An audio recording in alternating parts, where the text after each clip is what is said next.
You're all set. Thank you so much, Diana. Welcome everybody to the January 2022 meeting of CB1's Manhattan Community Board 1's Land Use, Zoning, and Economic Development Committee. I'm Patrick Cannell, chair of the committee, joined by Laura Starr, our co-chair, and Diana Sweetie, CB1's great and talented director of planning and land use. We have two items on the agenda. What we're going to do tonight is much like last time.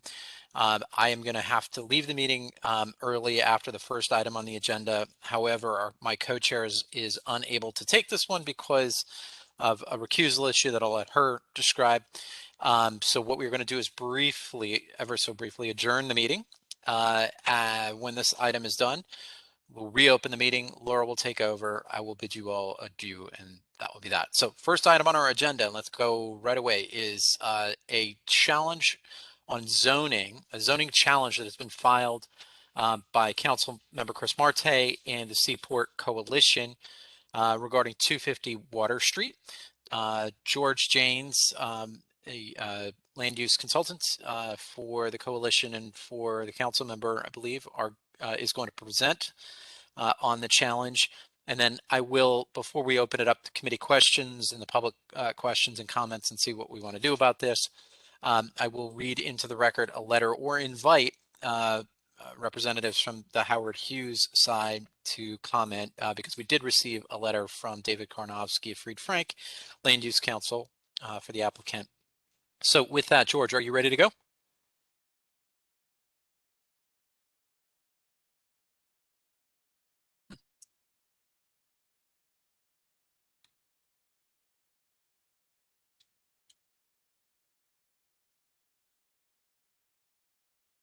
George, it looks like you are unmuted, but we can't hear you.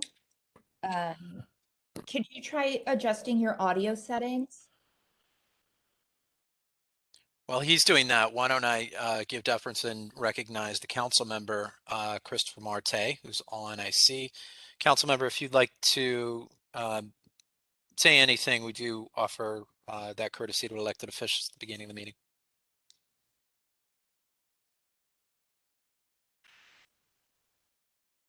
Conspicuously silent politician is something to be wary of, Mr. Marte. He's probably busy with a lot of other things. So anyway, we wanted to make that offer. George, you ready yet?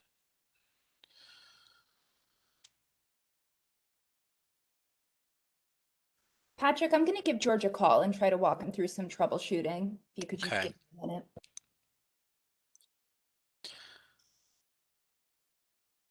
Okay. We'll try to filibuster a little bit here, but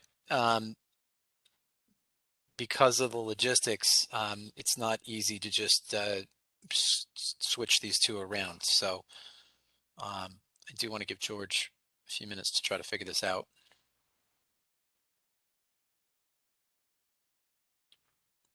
And Michael Kramer, I see that you're on.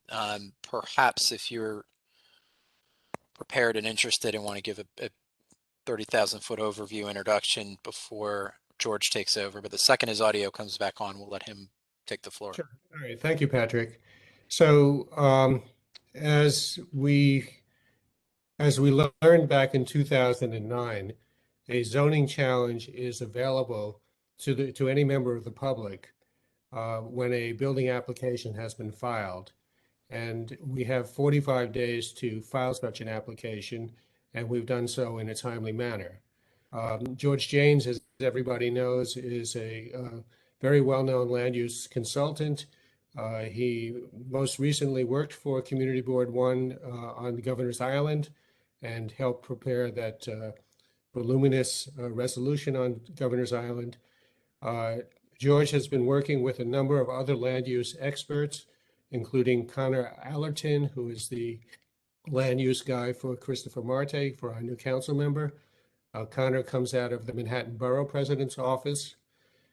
He's also been working with a gentleman named John West, who is a senior New York City planner, and he also is a major member of the City Club.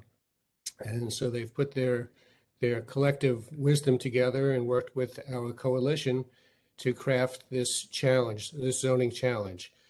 So according to the city charter, the Department of Buildings has the last say in terms of what can be done by an applicant working with the City Planning Commission. Should the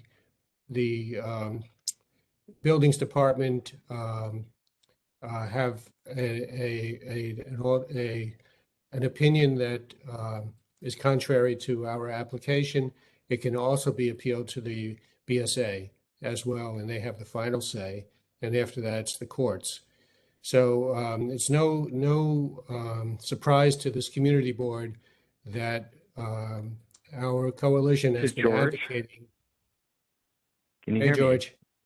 Yes, we can hear I'm you so fine. sorry. 120 feet. So now I turn it over to George. Thanks, Michael. Appreciate you helping out. Again, I apologize for that. I have no idea why I wasn't able to get the regular microphone to work, and I will try to go fast, Patrick. I understand that you have time constraints.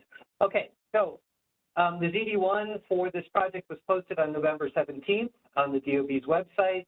We filed a zoning challenge for this 44 days later. There's a copy of it circulating out there. I encourage people to read it. So what is a zoning challenge? A zoning challenge is a challenge to the legality of the DOB zoning approval. The legality of building permits always could be appealed to the Board of Standards and Appeals. Zoning challenges were developed in 2009 as a way of allowing anyone to challenge the legality of a building permit before it gets a permit. It was thought earlier the process is better. DOB reserves at least 75 days to respond, and the applicant can continue to progress through the process while DOB considers the challenge. Why now? Why did we file this now? The rules of the City of New York State, posting of the zoning diagram will serve as a notice of zoning approval, and the public shall have 45 days from the date of the posting on the department's website of a zoning diagram in connection to a new building to challenge the approval. All right, and so DOB's new system, DOB Now, stated that it was posted on November 17th, so the zoning challenge was submitted 44 days later. Okay, so DOB can respond to a challenge in three ways. They can accept it. DOB issues an intent to revoke the approval, and the applicant must file new plans or in other ways address DOB's concerns, or they can appeal. They can partially accept. The applicant has to address the issue, but the challenger cannot appeal the denied items at that point. DOB can deny a challenge, and the challenger can appeal the DOB's decision either to the DOB or to the BSA. BSA appeals are expensive and time-consuming, but they're a necessary part of the process. Okay, so the challenge itself is broken into two parts. There are procedural issues with the approval, which I am not going to get into. I'm going to quickly go over the 8 zoning issues that we identified, and I'm going to try to do these as quickly as I can. And if there's if I'm leaving things out, you can always contact me later for more details. Okay, so Pier 17 and 250 Water Street are not on zoning lots that are contiguous. So many of these things have to deal with the definition of large-scale general development, which is how this project is designed. It's designed as a large-scale general development. And so a lot of these things have to do with the definition of large-scale general development. And one of the things to qualify is made up of one or more zoning lots that are contiguous or would be contiguous, but for their separation by a street or street intersection. Map is Pier 17 and Water Street. The way they're connected is by saying that there's a zoning lot in between them. This is the tax map of the City of New York, and I've just written the development sites for 250 Water and Pier 17. Okay, number 2, the DMap streets are streets and not a zoning lot. Somebody might say, well, they were DMAP, they were taken off the city map, but the zoning resolution states that the DMap Streets shall, quote, satisfy and apply all references to streets provided elsewhere in the zoning resolution.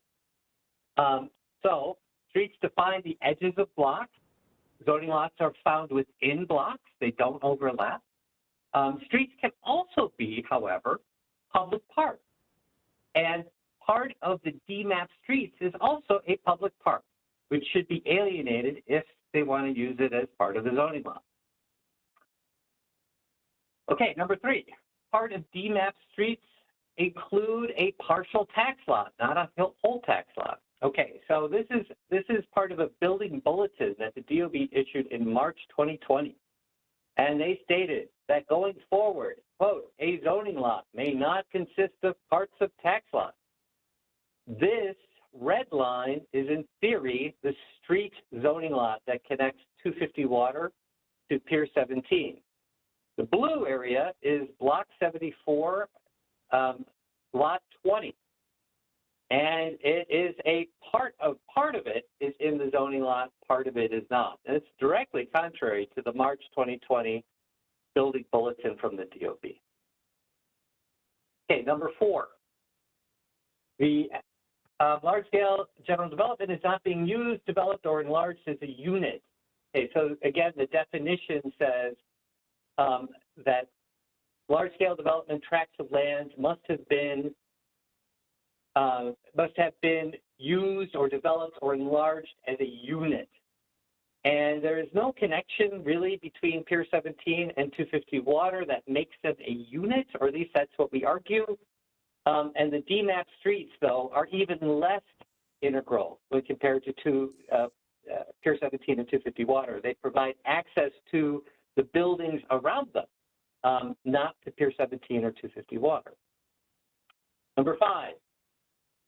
The large-scale general development is not under single-fee ownership or alternative ownership arrangements. So, again, the definition says large-scale general developments must be under single-fee ownership or alternative ownership arrangements as set forth in the zoning law definition.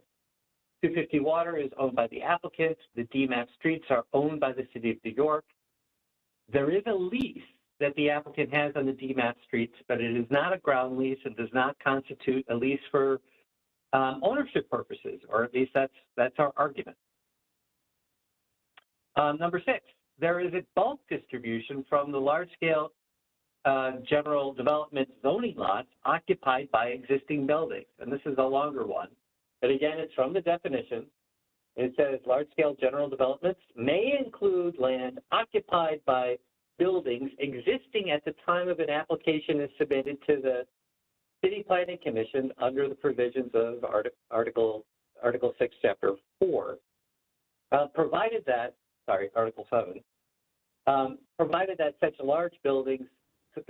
buildings form an integral part of the large-scale general development, and provided that there was no bulk distribution from a zoning lot containing such an existing building. So that last part is important. There is floor area being moved from Pier 17 and the Tin Building to 250 Water.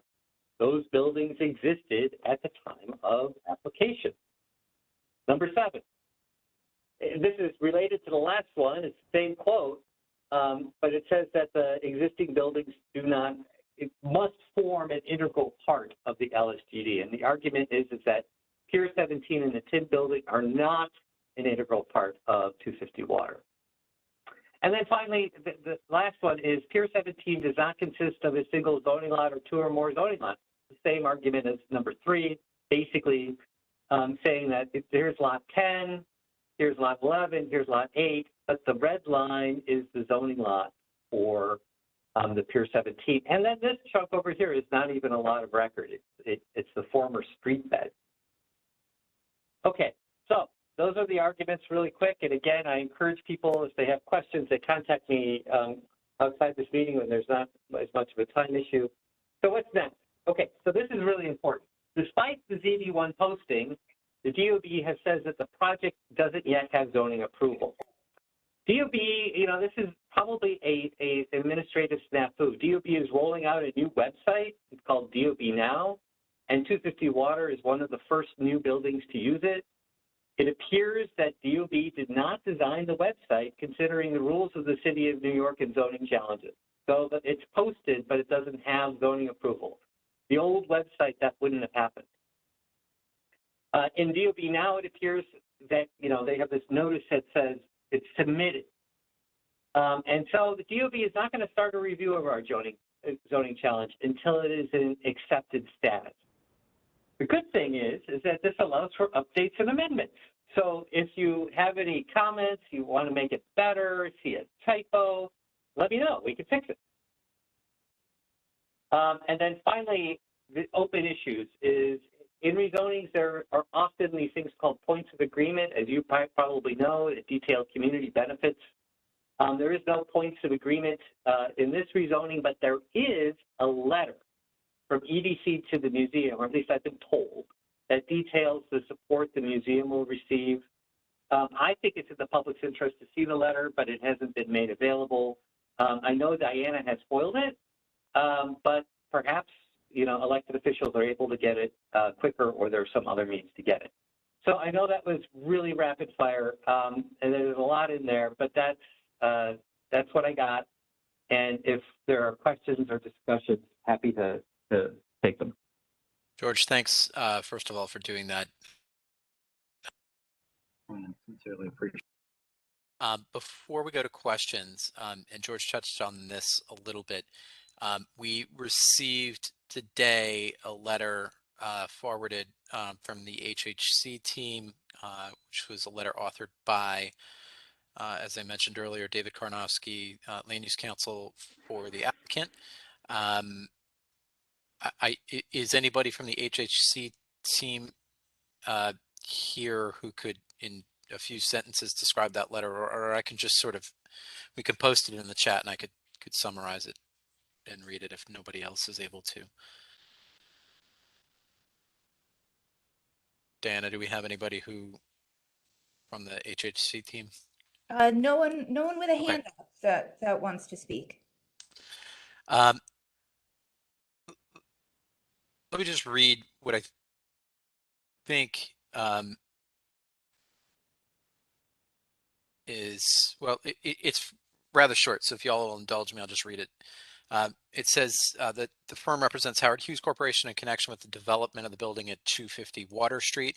We understand that the agenda for your meeting tonight includes a presentation concerning the zoning challenge filed by George Janes on behalf of the Seaport Coalition and Councilmember Marte to building permit application submissions made by HHC for 250 Water Street. The zoning challenge argues that the Department of Buildings, DOB, has improperly issued a zoning approval for the building, citing a ZD1 zoning diagram on the DOB portal that does not fully reflect the City Planning Commission and City Council approvals. We have been advised by DOB that it has not issued a zoning approval for the building and that the ZD1 diagram that appears in the DOB portal remains in submitted status and has not been approved by the department. Accordingly, a 45-day challenge period has not commenced. It is our understanding that at such time as the application achieves zoning approval, a ZD1 will be issued to reflect the approval and that this will trigger the commencement of the challenge period, which is, I think, what George was referring to. Mr. Karnofsky goes on, consistent with the DOB's charter mandate, a ZD1 will be issued on the basis of a determination by DOB that the building reflected in the permit application conforms to the zoning regulations applicable to the site, including those recently approved by the City Planning Commission and the City Council. Accordingly, it is our view that the various arguments made by Mr. Janes that the DOB should reject the permit application on the basis that the City Planning Commission and the City Council approvals are unlawful are not properly addressed to the DOB. That agency is charged with determining compliance with zoning and has no jurisdiction to overrule decisions made by the Commission and the City Council pursuant to the city's land use review process. We understand that DOB has advised Mr. Janes regarding the status of the application review and in particular that no zoning approval has been given. That is the response from the applicant. So with that, let's turn it to questions from first committee and then members of the public. We're going to limit debate. Let's see how many hands we get up, but somewhere in the order of 20 minutes or so. And then we're going to see that it's been proposed for a resolution. We'll see if that's something that the community board committee wishes to do tonight. So I'm not seeing any hands. Wait, I'm trying to put my hand up. Vicky, okay. Vicky, you can just go. Okay, sorry, That's okay. forgot. Nobody else had their hand up, so you're good. 2 weeks away. George, I thought your presentation was excellent, and just as a professional, I'm curious myself, just to recap some stuff. So the zoning, that proposed zoning building was actually approved by CDC, right? Oh, yes, that's right. Okay, so then, did you check in the DOB if the ZD1 diagram was approved or just submitted? Well, so it is there. It is posted. And when you look at its status, it does say that it's submitted. That distinction between submitted and approved did not exist until their new website went live for these in November. Before, under their old system, if it was posted, it was approved. And that is how the rules are written. Absolutely agree. So if they change it, that has absolutely been my 34-year experience. Once they posted, and you can go and click on ZD1, that's it. You know, you assume it's been approved. And I don't think they have the right to make that change.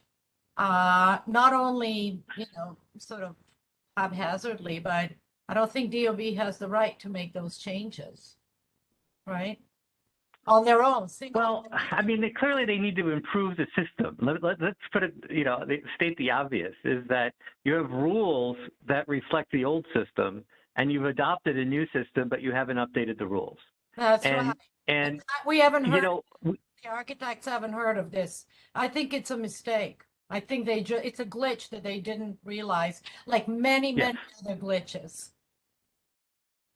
Because the people that are making the, oh, I'm sorry, after 12 hours of work, my vocabulary is diminished, but you know, they make the programs, the algorithms, they're not professionals, you know, they're not architects themselves or planners or engineers. And I don't think they understood in their algorithm what they had done when they made this swap. And I think we should stick to that. In fact, architects will stick to it on our own, you know, from the other side. Well, I will comment on that. I would say we want to challenge the approved project, right? We don't want to challenge a project that's not approved, right? Because this happens often where they file a ZD1 and then they amend it later.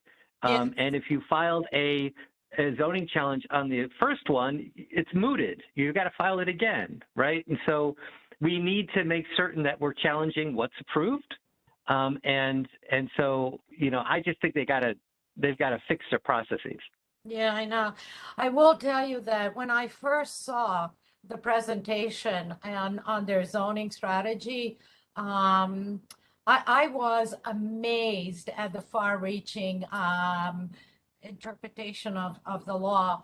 Like I said, after decades of work, it took my breath away as an architect to see how they interpret it. So I'm glad you covered all those points. Thank you. Thanks, Vicky. Thank you. So, George, before I let Richard and Justine go, who are next in line, Yeah. I mean, I guess just at a basic level, how much of this is administrative or technicalities that can be corrected and easily overcome versus something that's a bit more substantive? Well, a lot of these are fairly substantive, I think. It really has to do with the interpretation. I mean, one of the ones I'm most happy with is this one, meaning like this is like a problem.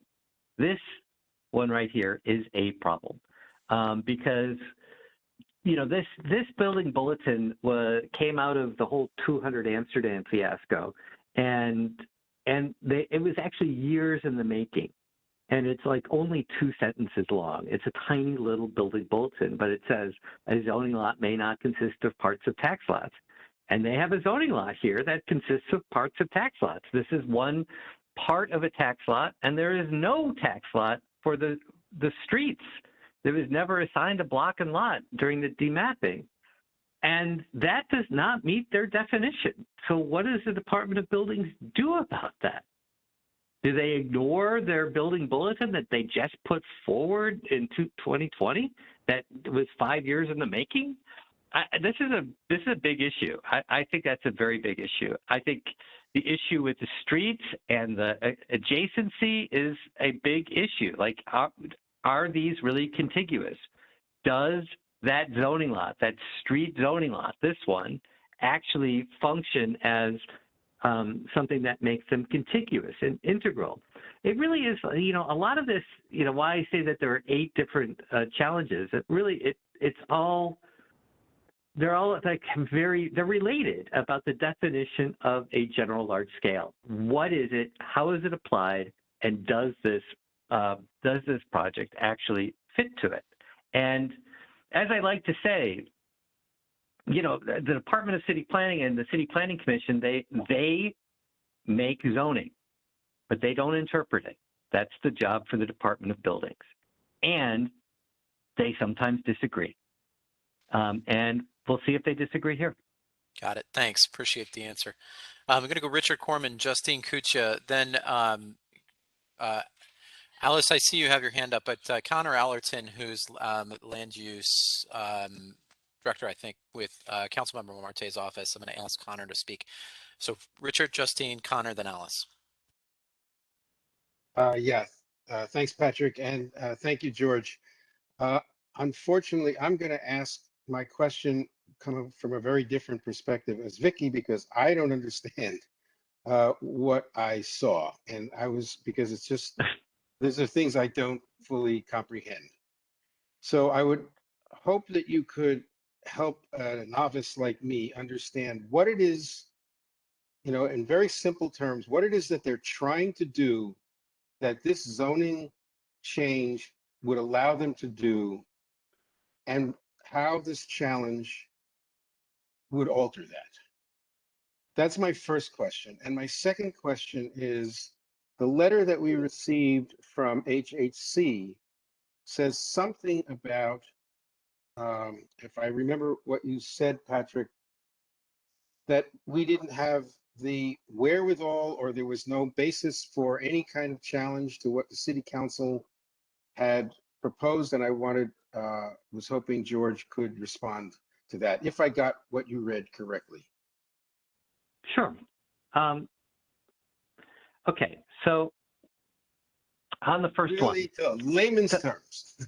Well, George, Okay, tell him, George, I'm sorry to interrupt. Can you tell him how zoning air rights transfer works? You know, there's only like 2 things, right? So if you tell him how so far we interpret it, then he can see how far-fetched this is, right?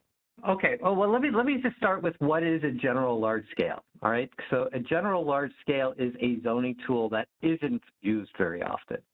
And the idea behind it is that, you know, zoning is written thinking about blocks and lots and protecting your neighbors.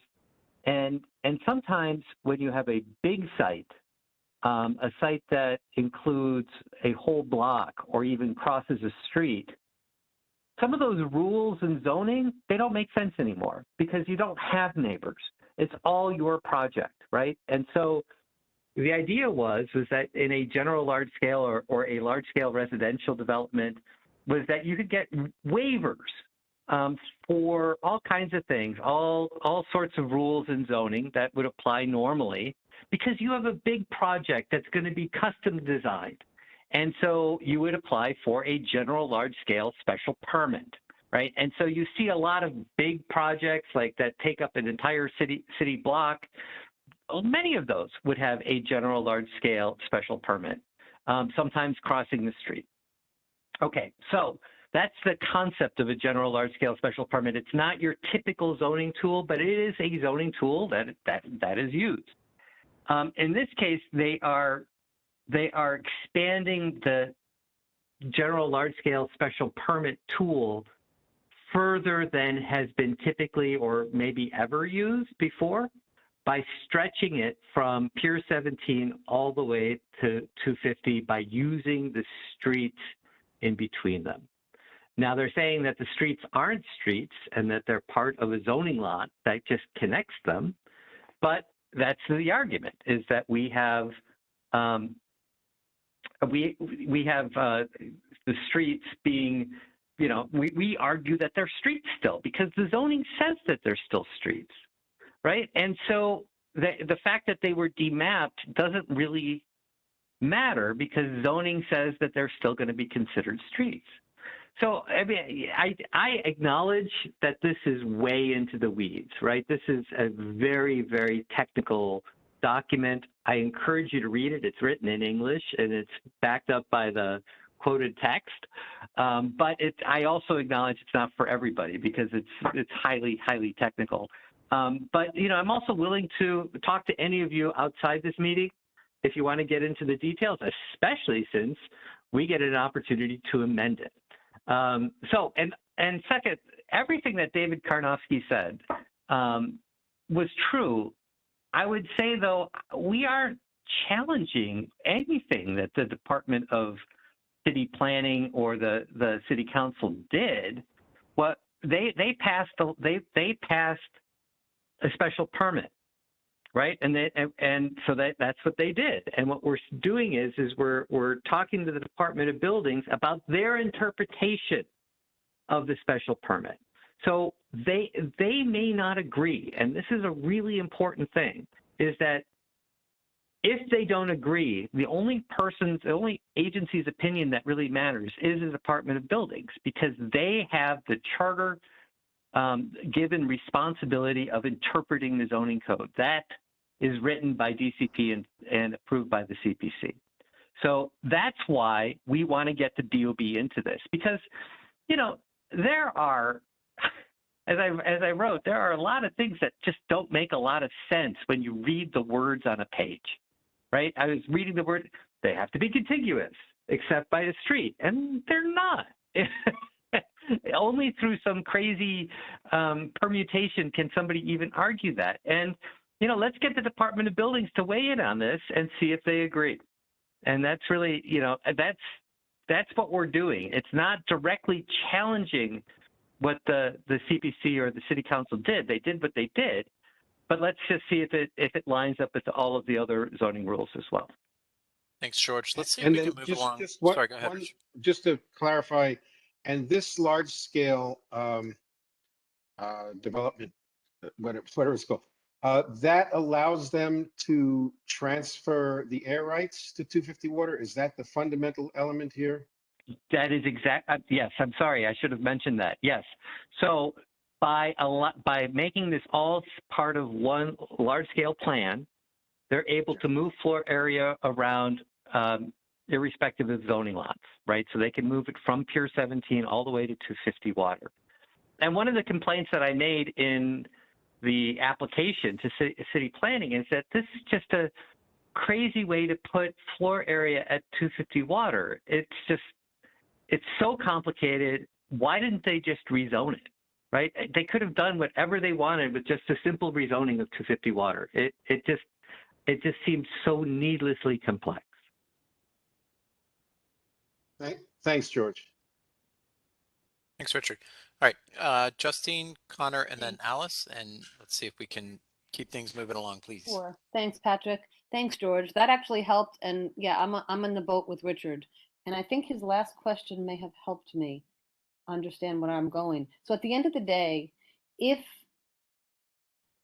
the DLB finds that the zoning lot does consist of parts of tax lots, then they can't do they can't take the air rights and put them on 250 Water Street and can't make it as tall as they want to make it. Was that where we're going with all this? Like, what are the consequences of your appeal? Well, okay. So the air rights or the development rights that they're moving are from Pier 17.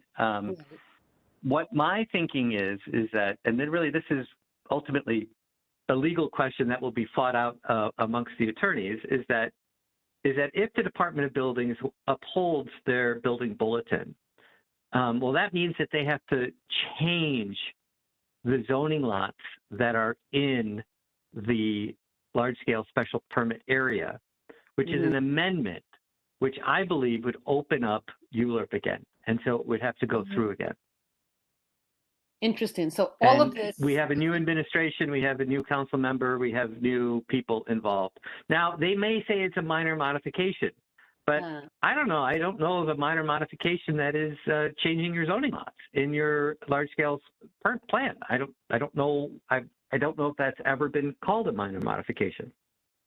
So you're making case law with all this stuff. This is great. Well, listen, I don't know that anybody's tried something like this before. This is new ground for a lot of people. It's creative. Good luck to you. This is wonderful. Thank you so much. Thanks, Justine. Connor? Hi, can you hear me? Absolutely. Yeah. Okay, great. Sorry, I want to first apologize. We're having some technical difficulties with the office, but I just wanted to quickly. I know you have a long agenda. I just wanted to thank you for hosting us and for hearing out the zoning challenge, and thank you to George Janes and the Seaport Coalition. And I think George is speaking to a lot of really important points here, and I know it does get technical at times. I think one of the main takeaways here is that we signed on to this because we don't want to see an application go through that we don't think is allowed under the zoning. And I think that's sort of the case we're making here, is that what it's really about is whether or not what the application says is allowed under the zoning. Speaking to some of the points that George made, so I think that's like kind of a good take here, and happy to answer any questions if there are any specifically for our office. But thank you again, and apologies for the the lack of visual presence. No worries, Connor. Thanks for chiming in, and we appreciate it. We're going to go Alice, then Gerald Forsberg, and then I see we have one member of the public, Emily Hellstrom, who's interested to speak. Given the time constraints for you, Patrick, I just wanted to make a motion potentially to postpone the resolution, if that seems okay, to if we run out of time, given the conversations, to the next meeting. So I don't think there's urgency on this, if I'm not mistaken, but just a thought.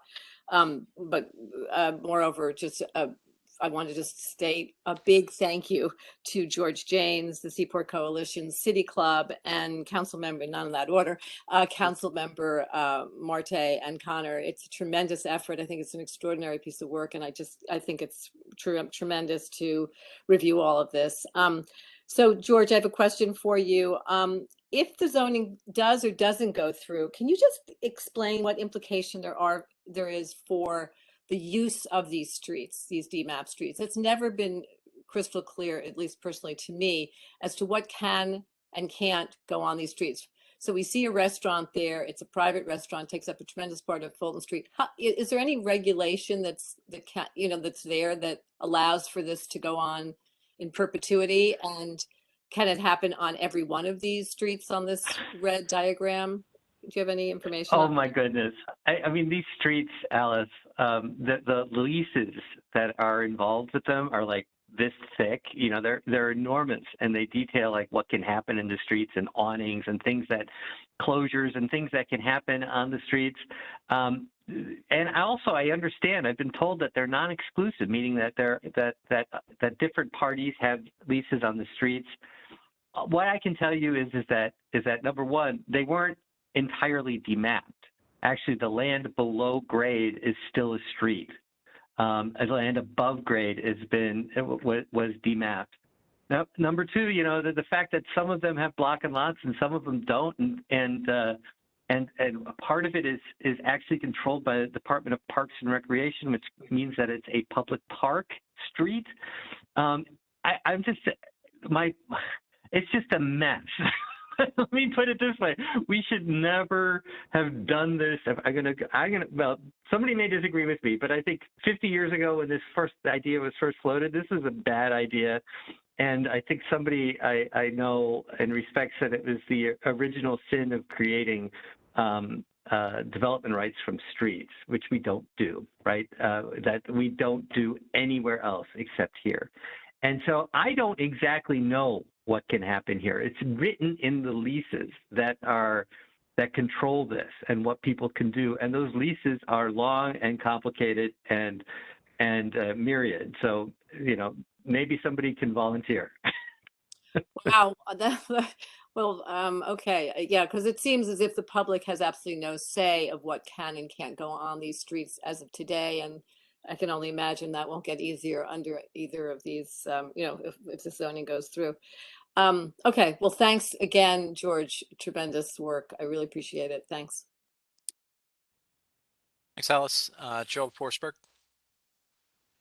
Yeah, George, I don't want to lose the proverbial forest through the trees, but I do have a question that relates to Richard's question to some degree. Do we know how many of these air rights, whether it's square footages or floors, are being transferred through this current process? Yes, we do. We know exactly how much it is. I don't know it off the top of my head. Sorry. Most of them, 90% of them, are coming from Pier 17. Some small number, 8 or 10%, are coming from the bank that was set up to hold the development rights.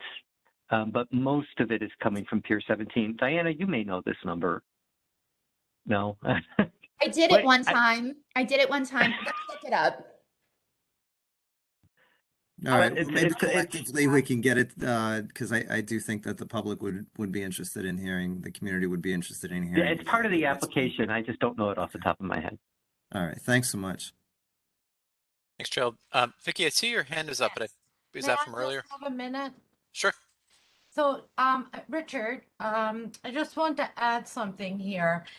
Typically, in, like you say, layman's terms, there are only two ways that thus far we interpret zoning rights when it comes to transfer of air rights. One way is what we refer to as contiguous, meaning one building next to another. So you can sell your air rights to your neighbor if you are touching each other. And the other way is if you have a large block, north, south to east, west. If there is something like a church or a landmark building that will obviously not be adding square footage to the church roof, you can sell those air rights diagonally or down the street where it's not contiguous. And that's the magic word. So in order for Howard Hughes to get to even begin to interpret and fall under these laws, they have to show us that they are contiguous from Pier 17 to 250 Water Street, and they use this bizarre thing of the DMap Streets as a hand reaching out across the city. So does that help to understand why this is the most bizarre interpretation? I mean, it's the lawyer's job to come up with some angle, but this is why it's to us architects, this was like actually, an innovative solution. Does that help? It does. Thank you, Vicky. Welcome. It does.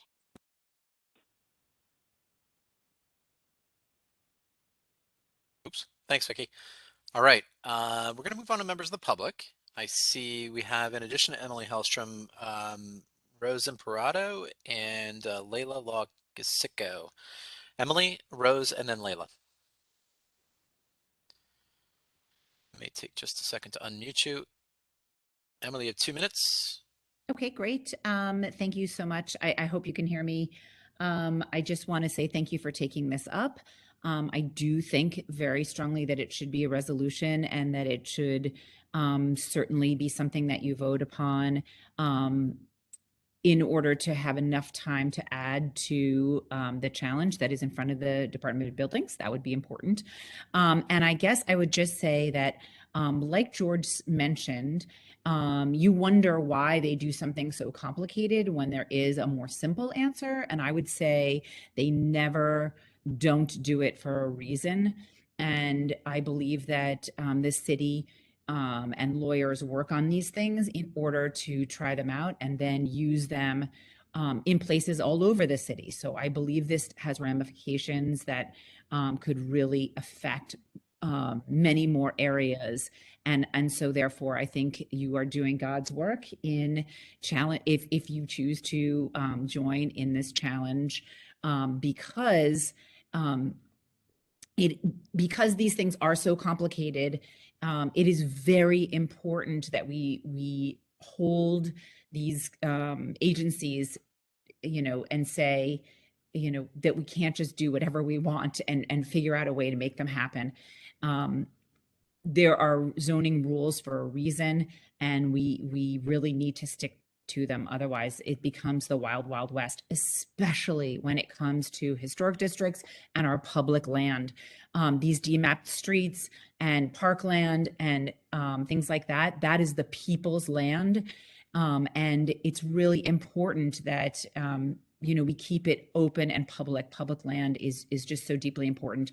Every time I walk past that restaurant, while there's sometimes that I love to enjoy a drink there, it irks me that this is public land, that you have to have a certain credit card or look a certain way, or public land is public land, and it should say as such. Thanks so much. Thanks, Emily. Rose, Layla, and then Linda Roche has raised her hand as well. Rose, 2 minutes when you're able to unmute, please. Here we go.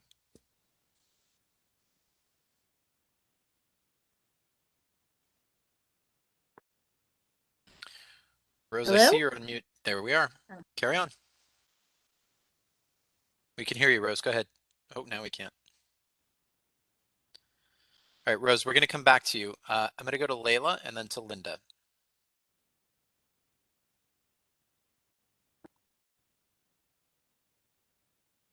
I tried to unmute Patrick and I couldn't, but I don't know if I did now. Yes. Okay, Layla, hang on. Rose, go ahead. Okay, sorry about that, Patrick. No Thanks.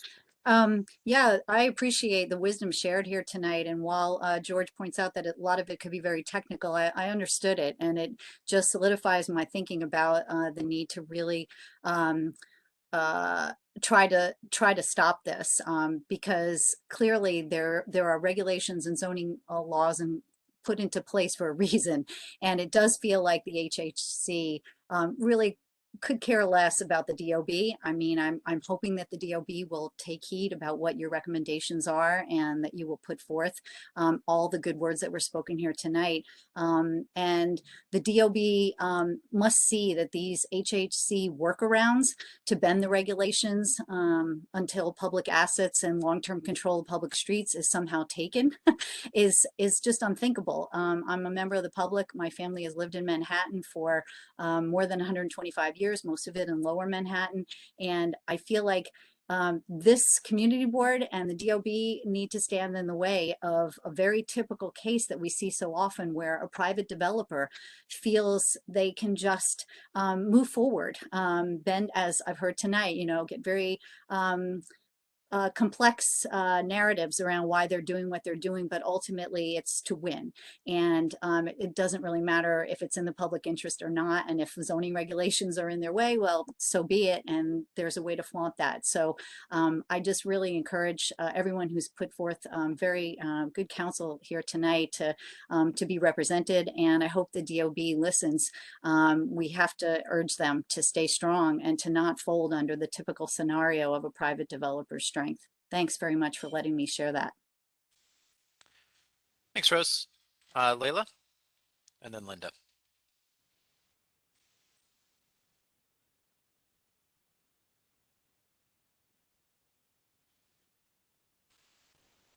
All right, good evening, everyone. Thank you for allowing me to speak.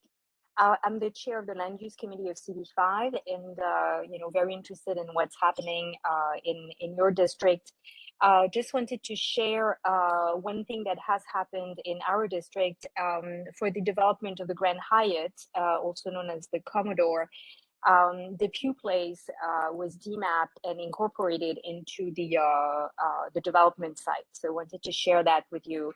At the time we discussed it, the developer presented it as something that was fairly standard, but in conversations we had with the Department of City Planning, they actually had not realized that the developer was doing that. In the end, they told us that it's business as usual, but from the presentation I just heard tonight from George, this question seems to be a little more complicated than it's just business as usual.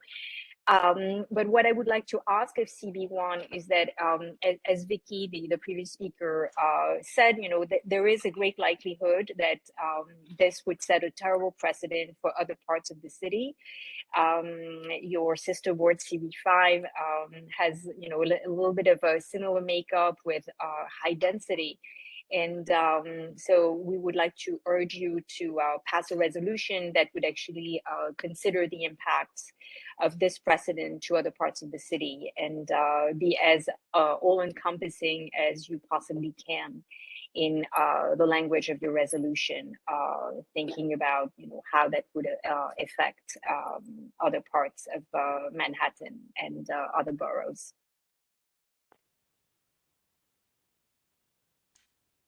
Leila, thanks very much, and appreciate you zooming into our meeting tonight and sharing that. That's very helpful. So welcome, and thank you so much for that. Thank you. Linda?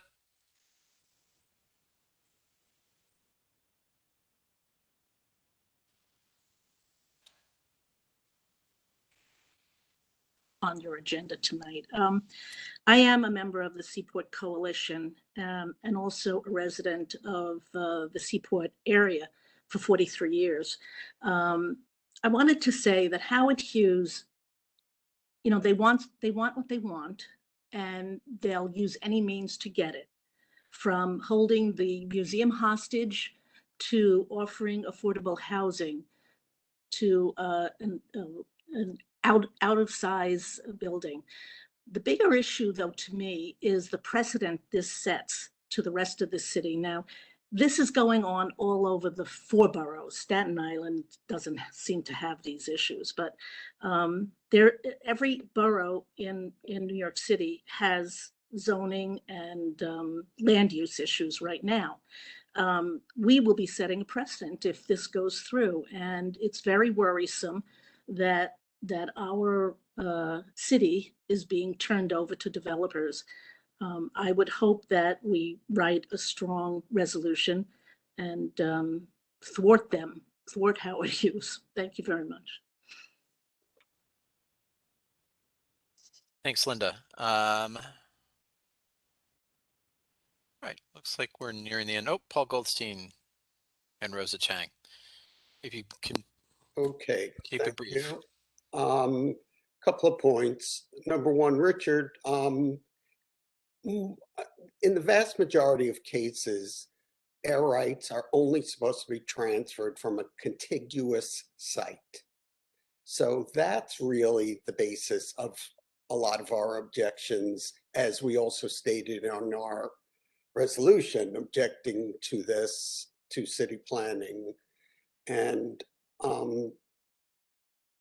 we equated this to sort of a gerrymandered, Texas congressional district. I remember in our discussion, the way they were trying to create, a situation where this was somehow contiguous, Pier 17 for 3-4 blocks away.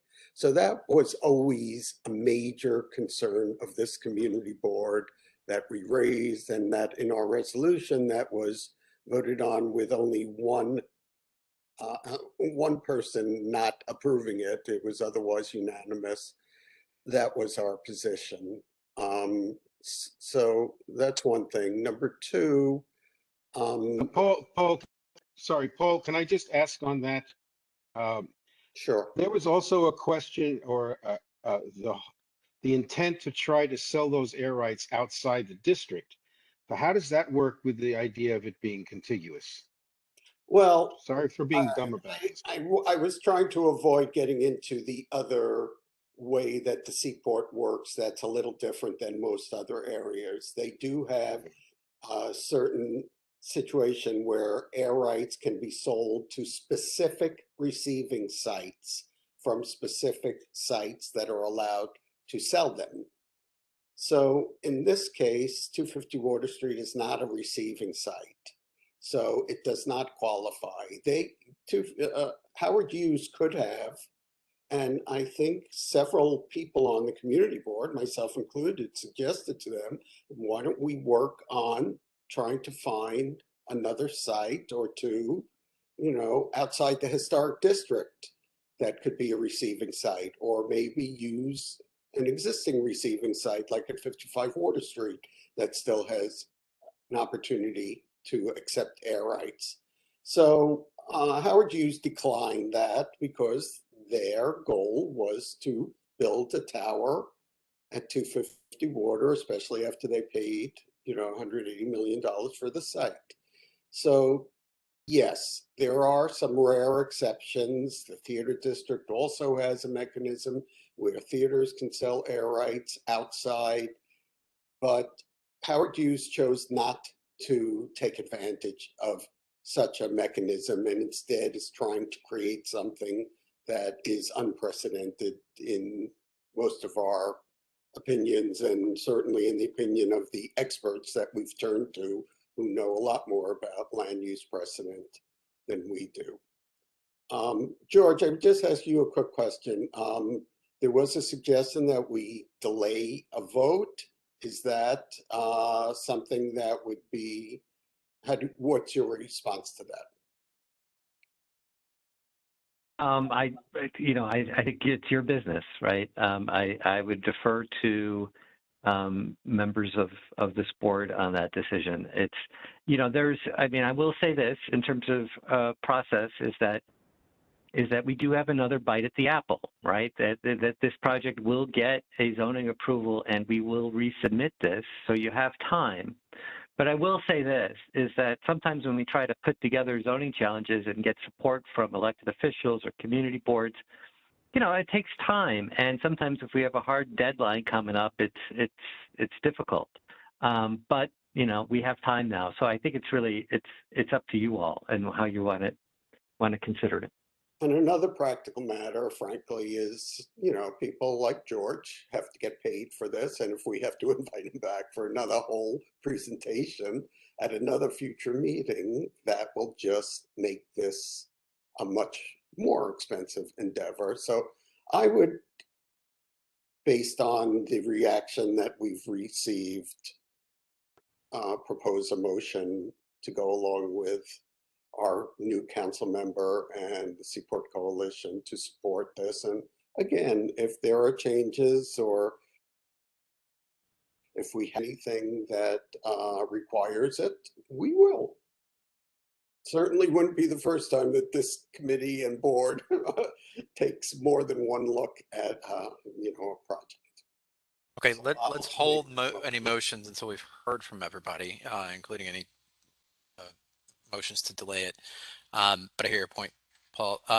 Let's go to Rosa, and then we're going to close out debate and figure out what we're going to do. Thank you very much, everybody, and Happy New Year. So just want to say that I am in support of writing a resolution tonight for all of the reasons that were just mentioned, but also because I think that the details are fresh in our mind and from this discussion. So I feel like let's just be efficient with our time and just do it. So that was number one. Number two, I am in agreement that I am concerned that this is setting a precedent citywide. And while the map, I'm sorry, but it always makes me laugh out loud whenever I see it because it just looks so hilarious. But I know it is a serious matter. It's just they're pretzeling themselves to try to make this happen. And it's very, very apparent to anybody looking at it that it is not a sane move here. It is completely insane.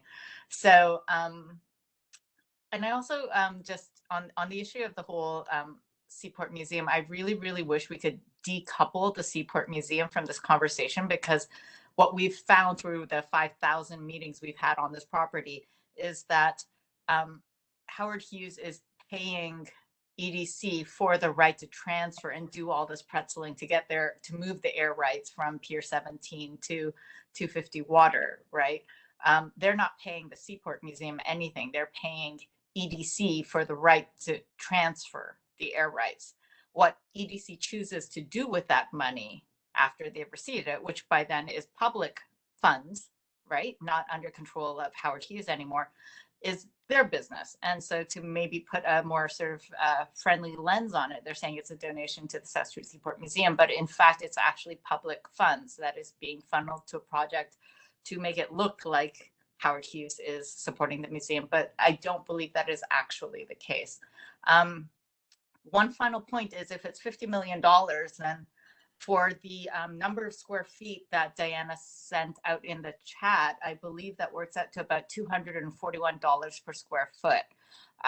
So if that is the case, then we should be looking to see, is that fair market value? Because that, you know, that would be due diligence. So I would like to know, is $241 per square foot of air rights transferred fair market value for this? And if not, then why isn't the city fighting for fair market value on our behalf with an asset that they control, which is publicly owned? So that would be what I would ask, because if they are going to pretzel themselves to allow Howard Hughes to build this up, then I think that we should at least receive, you know, the most money that we can for the craziness that this is.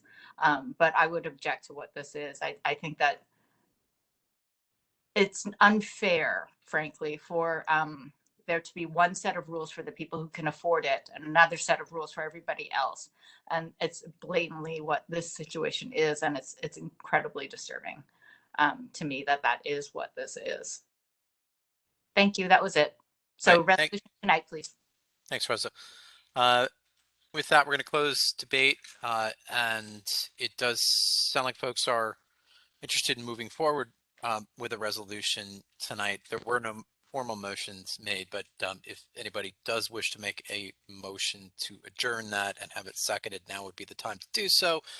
And assuming and hearing none, let's move forward with a resolution tonight, since that's what... Patrick, it's Alice, because I made Yep. that motion. It made it a little bit prematurely. I certainly didn't want to drag this on. I was told that this meeting was going to be very, very short, and I was concerned we'd run out of time for discussion. So in fact, I think it's great that we've covered it, and I certainly support writing the resolution tonight. Thanks. Great. Thanks, Alice.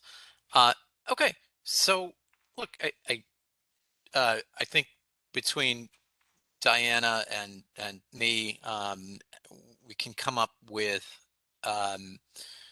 you know, some background language in the resolution that quotes from and hits pieces of the zoning challenge that's been filed. I would note the letter we received from the applicant team, and note that if there is an opportunity in the future that CB1 would like in the near future, in terms of the ongoing drafting of the challenge, that CB1 would support, you know, the ability to have some input, but nevertheless, it sounds as though this is just a very straightforward short resolution in support of the challenge, unless I'm hearing incorrectly and there's some groundswell opposing the challenge or wishing to take no position. But it does sound like the sense of the committee is to move forward in support of it. Do I seem to have that right? I think so. Seeing some head nods. Okay, great. So we don't need a wordsmith a resolution right here. As I said, Diana and I will come up with it. The meat of it will be in the background. The main, therefore, be it resolved, will be that CB1 supports the challenge launched by the Seaport Coalition and Council Member Marte, and that we're available to. We'll leave it at that we support it. Anybody want to add anything else to the therefore be it resolved, or do we have it? Just to identify the, the precedent-setting aspect that was brought up. I assume that'll be in the whereas somewhere. Yeah, that'll be sure part of the background. Okay, so with that, I'll call the question. We'll do this by acclamation. So if there are any no's, please let me know now. Kettering here. I abstain. Thank you, Michael. Any other abstentions? Recusals? Laura, are you? I abstain. Luis is abstaining. Yeah, Laura, I I just want to be sure. Are you recusing or are you good to go? Abstaining. No, I'm sorry. Thanks, Luis. I'm talking to Laura. Laura's on mute. All right. I'm so sorry. I'm on mute. That's okay. So sorry. I am recusing. Thank you. I figured as much. Any other recusals? All right, hearing none, the motion passes. With that, we're going to briefly adjourn the meeting, and thanks to George and council members' office and the Seaport Coalition members who brought this to our attention. And thank you as well to Mr. Karnofsky for taking the time to